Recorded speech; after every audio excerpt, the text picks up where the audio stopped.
Welcome to Late Night Verona Talk with thou host, Friar Johnny Carson. Now, here's Johnny. Hello, and welcome to Verona Talk, where we interview the citizens of Verona to get a picture of what exactly goes on in our fair city. So, let's welcome our first guest, Lord Montague. Hello, and thank thee for welcoming me to thy show. Okay, so, Lord Montague, we understand that you and the Capulets have had, both families have had very much anger over many generations so far. So how did it all of a sudden just end like it did? It's a long story, but I'll try and make it as short as possible. You see, we've been fighting for a very, very long time, almost as far back as anyone can remember, probably back to the beginning of the first Montague and the first Capulet. Well, you see, we had a scuffle in the streets of Verona the other day, and it was eventually messed up by Prince Aeschylus, and Romeo came along, and he was in love, and he decided to go to the Capulet ball to see if he could find his love there. But instead he met Juliet Capulet, and almost immediately, the two fell into love.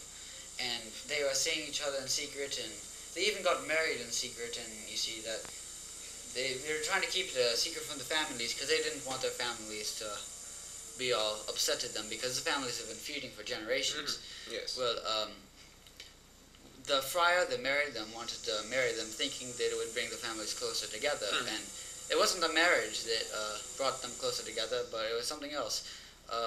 You see, after a scuffle with Tybalt Capulet, Romeo was exiled from Verona. So wasn't Paris actually a relative of Prince Aeschylus? Yes, they were relatives, and actually Juliet was going to get married to Paris, of course, but she was already married to Romeo, and she couldn't reveal that to anybody, so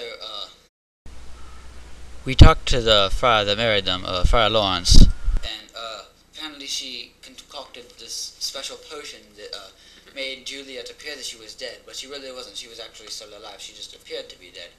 And of course this made Paris think that she was dead. And you can't get married to a dead person. That's just retarded. Yeah. But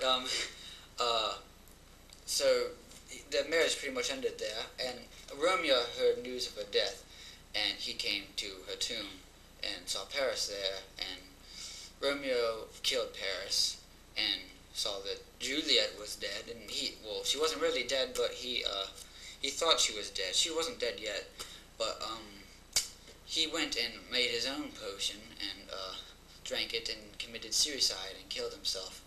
And Juliet, of course, she came back alive later and thought that he was dead, which he was dead, and she took his knife and stabbed herself and killed herself. So there are so many deaths on both sides. We were mourning so terribly. Juliet was dead. Tybalt was the Capulet, was also another death that resulted in this. And of course Paris was dead. And Mercutio, a family friend of the Montagues, was dead too. So wasn't Mercutio actually also a relative of the prince? Yes, he was. He was a relative. He got killed by Tybalt of the Capulets, and Tybalt was in turn killed by Romeo, who later killed Paris and then killed himself, and Juliet killed herself over Romeo killing himself. Well, those weren't even the only deaths that happened between these two families during that time. Of course, there must have been like multiple servants who just died, like nameless people, not of actually the family, but just servants. Yeah. And not even in this one argument. So many arguments in the past between our families. Of course. But it really, really brought us together. So, Lord Montague, thank you. And now we will welcome our second guest. He's also a Montague, and it is Benvolio. So, welcome to the show. Thank you for having me here this night. So, how did you affect the events of the past few weeks? I did my best to try to keep the peace between the two families, but my recent attempts have been futile. It has long been put on my shoulders to keep us two families from fighting. What is the most recent example of that? In the streets the other day, two servants got in a fight, and the blades were drawn. It was our last fight before Prince Aeschylus threatened our lives. I managed to hold the fighting for a few seconds before it got too bad. From then on, they still hated each other, but didn't express it in public much. Well, how did the fighting start? The usual. There were insults and thumb-biting and threats before it started to heat up. How much did you know about Romeo's situation? The last I heard was that he loved Rosalind, a cousin of the Capulets, and I had been completely shocked when it was discovered that he and Juliet were lovers. He pretty much kept to himself because he didn't want us to know. So how did the tragedy of their deaths change the relationship between the Montagues and the Capulets? What members are left on each side have pretty much set aside their differences. It helps a lot as far as keeping the peace goes. There are still people who dislike and mistrust the other family, though. But many of the actual members have accepted the newfound peace. Well, thank you for joining us tonight. Thank thee for having me. So, that is all for tonight, and thank you for watching. Huh? Romeo, Montague, how did you get here? Well, you see, I pretty much just appeared here because, yeah, you know, I'm a ghost, and ghosts don't have to worry about security guards or cameras or anything like that, or special sensors, because, you know, we're ghosts. We just poof wherever we want. Yeah, poof is a ghost term we use. You look good. Have you lost weight? Can you tell us any more in-depth detail about what happened before you died? Well, it was all just a really, really big misunderstanding. I killed myself, Juliet killed herself. There's nothing more you can really say.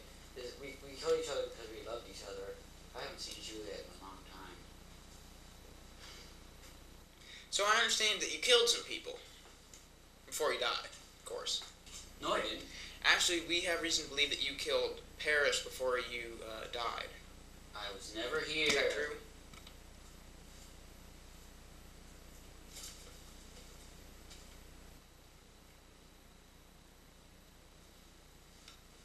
Well, this has been a very interesting episode of Verona Talk. I am Friar Johnny Carson, and good night.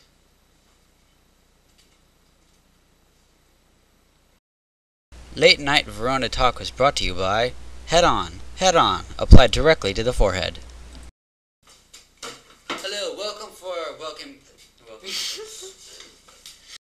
Hello, thank you for... Thank thee for welcoming Okay. Thank thee for welcoming me to thou show. Hello, thank you... Thank thee! Okay. Hello, thank thee for welcoming me to my Okay. Hello, thank thee for welcoming me to thy show. Yeah, I messed up. No, I think you messed up.